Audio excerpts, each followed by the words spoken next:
Baik, saya perkenalkan dulu Kang Michel ini. Kenapa saya pilih jadi narasumber?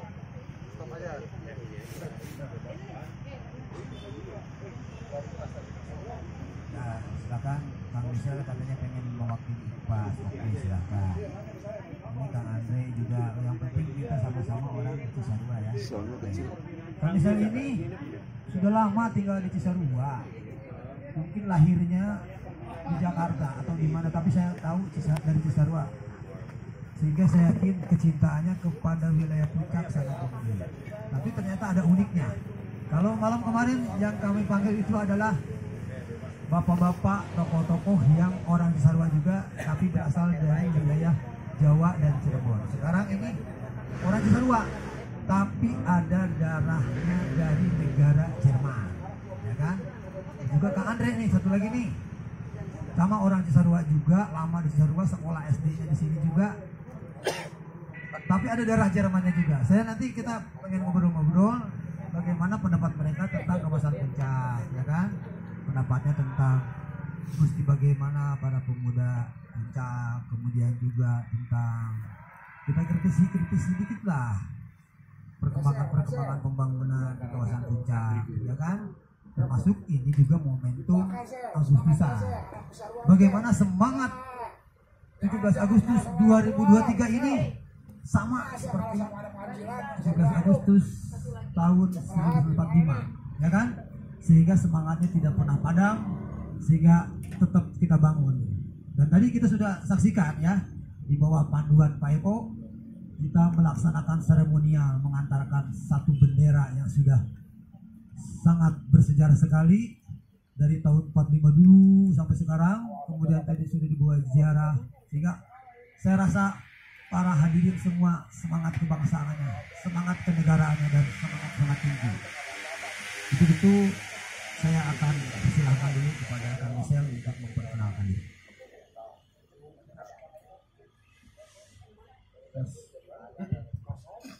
Assalamualaikum warahmatullahi wabarakatuh. Waalaikumsalam warahmatullahi wabarakatuh. Saya kenal sama Jarib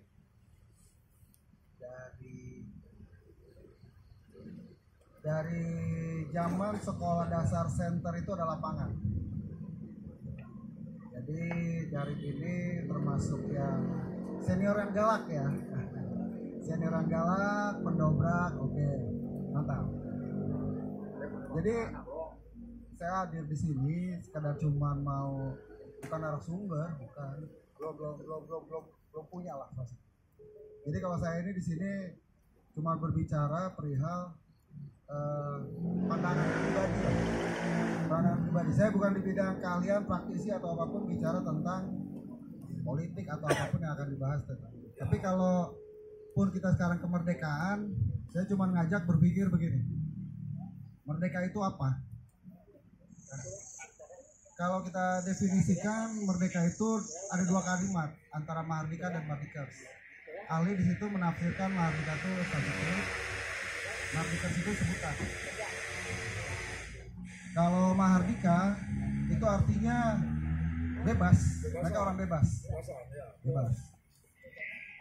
Raja zaman dulu bila puas dengan warganya, bahagia, mereka akan menciptakan sebuah lahan bernama Simatantra. Simatantra. Simatantra ini bicaranya simpel. Jadi begini, kalau bahasa sekarang itu tanah perdikan. Oke. Kerukunan terjadi, kebahagiaan terjadi, lantas datanglah mulai perdagangan masuk ke sini. Saya mengulas sejarah sedikit di sini. Perdagangan datang kemari, banyak juga nggak apa-apa kok. Oke, waktu panjang ya, waktu panjang. Perdagangan dagang kemari itu sesuatu yang positif negatif awalnya. Positifnya dengan perdagangan kesejahteraan bisa terjadi, tapi dengan perdagangan juga kemerosotan bisa terjadi. Merdeka buat saya adalah bebas dari segala macam keterkungkungan. Oleh karena itu, buat saya kondisi yang ada sekarang ini, kesimpulan pribadi, sangat memprihatinkan. Kita tidak peduli dengan semua. Tidak ada yang peduli dengan semua. Tapi it's okay. Itulah proses. Sekarang persoalannya adalah kita juga bukan punya tugas untuk menjalankan sebuah kepedulian. Walaupun itu sifatnya adalah bisa dibilang panggilan kali. Saya melihat panggilan-panggilan itu akan berkembang di satu sistem negara kita di 2024. Buat saya, kalau pribadi, saya golput. Saya tidak mendukung partai atau gimana ya, struktur tertentu lah bahasanya.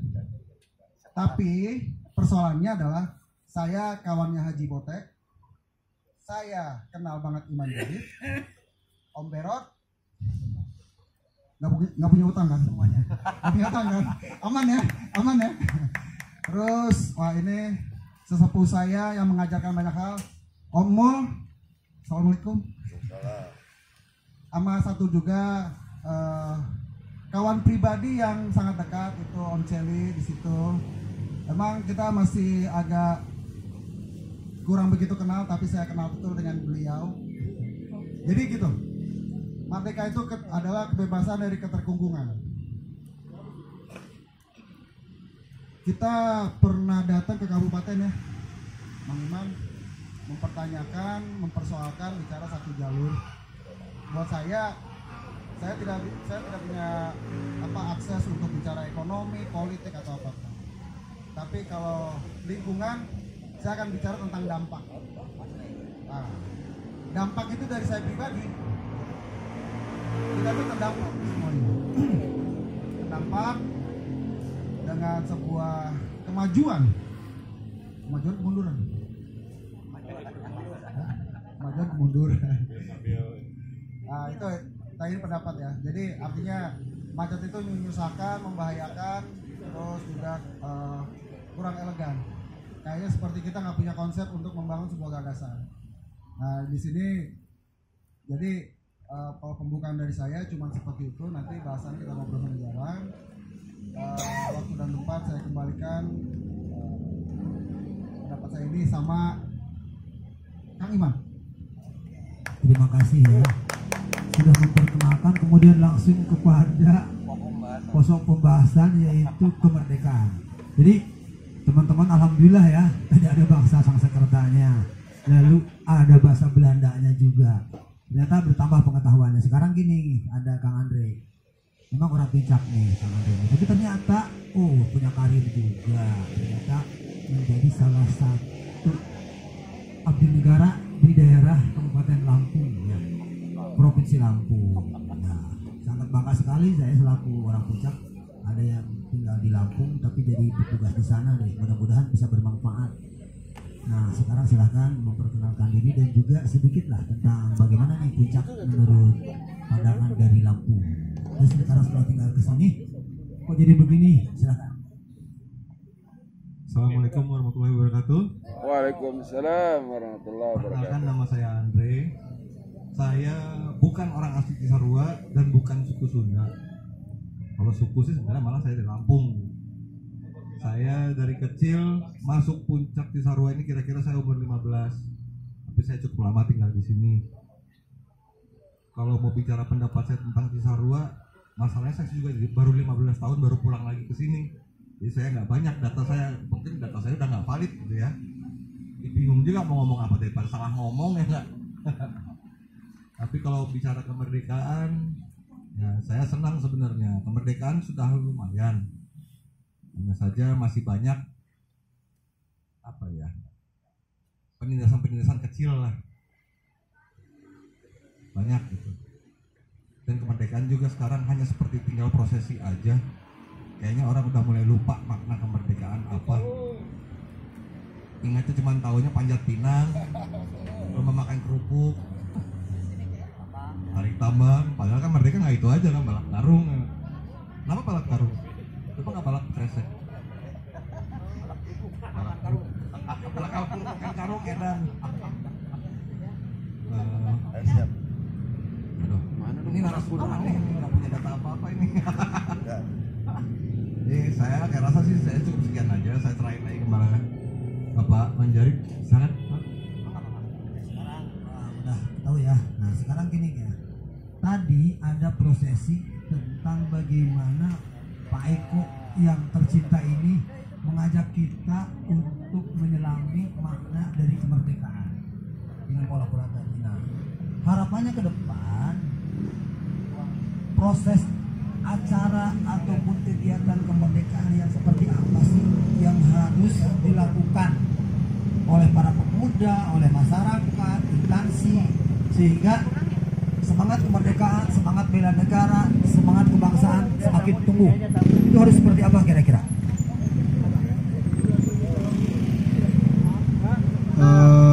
Sebelumnya ini agak distorsi ya, artinya ada kedatangan kawan-kawan yang baru. Sebaiknya ditunda dulu sebentar. Apa kan? Ini dari mana?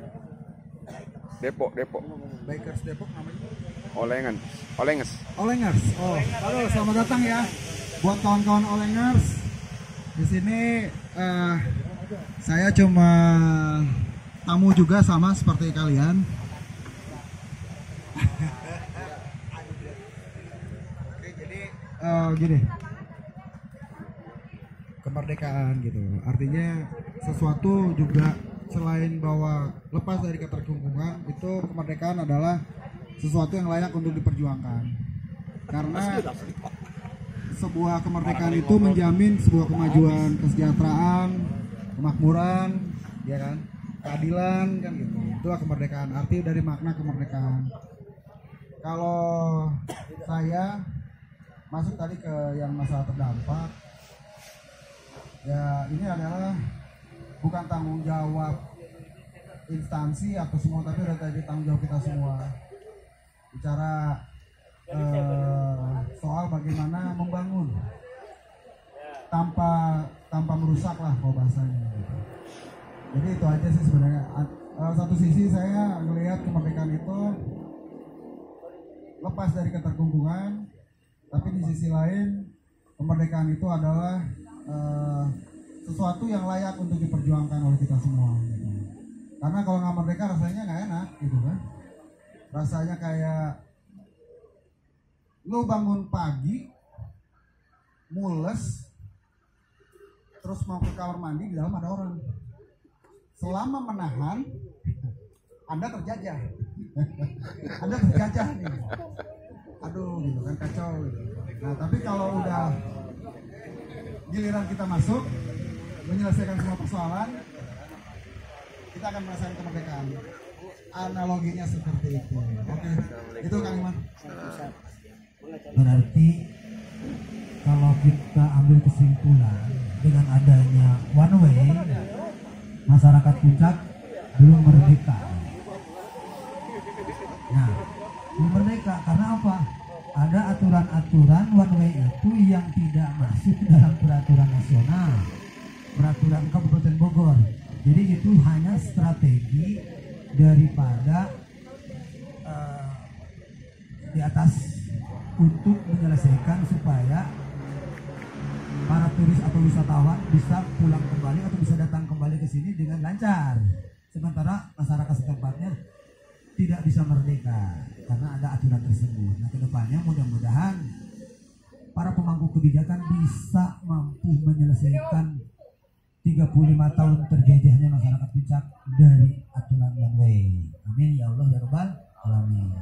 Nah, kalau menurut Kak Andre, tadi dibahas ya, apa sih kok ada panjat pinang, ada lomba makan karung, balap kerupuk segala macam kan, sehingga tidak menumbuhkan semangat nasionalisme yang tinggi. Jadi ibarat kata ketika ada Agustusan, teman-teman di kampung lalu berpikir tentang hal itu, mencari dana lalu dihabiskan untuk itu, ya kan, seremonialnya. Lalu semangat kemerdekaannya ketika masyarakat masih saling berebut lahan, kemudian berebut lahan parkir sampai bacok-bacokan, ya kan, kemudian tidak ada ruang untuk mengekspresikan, ya kan, olahraga ataupun apa gitu. Silakan. perbandingannya antara wilayah Kabupaten Bogor atau yang di Lampung itu seperti apa? Saya rasa sebenarnya sama aja ya, hampir di semua daerah. Ini udah hampir merata ke semua penduduk kayak gitu. Perkara apakah makna kemerdekaan sebenarnya?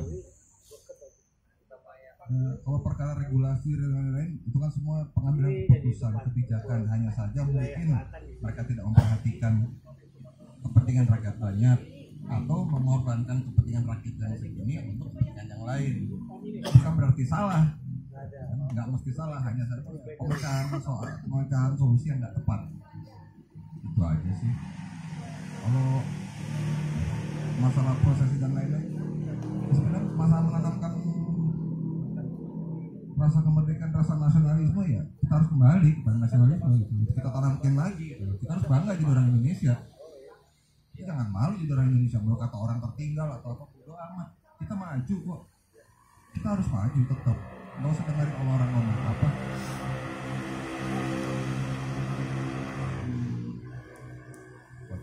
Ngepleng. Bingung. Apa aja deh sekarang masalahnya ini, misalkan permasalahan kedepannya terutama para pemuda mesti gimana? Ayo. Ya semua mah jawabannya sama, persatuan, menyatukan tujuan, bagaimana bergerak mencapai tujuan tersebut tanpa mengorbankan orang lain tentunya. Ya, kalau ada kebijakan dikorbankan. Selalu ada orang yang merasa dikorbankan atau dirugikan, itu selalu ada. Ada contoh gampang aja, kita berbuat baik itu masih ada ngomong jelek, ya kan? Masih ada orang yang ngomong jelek, karena nggak semua.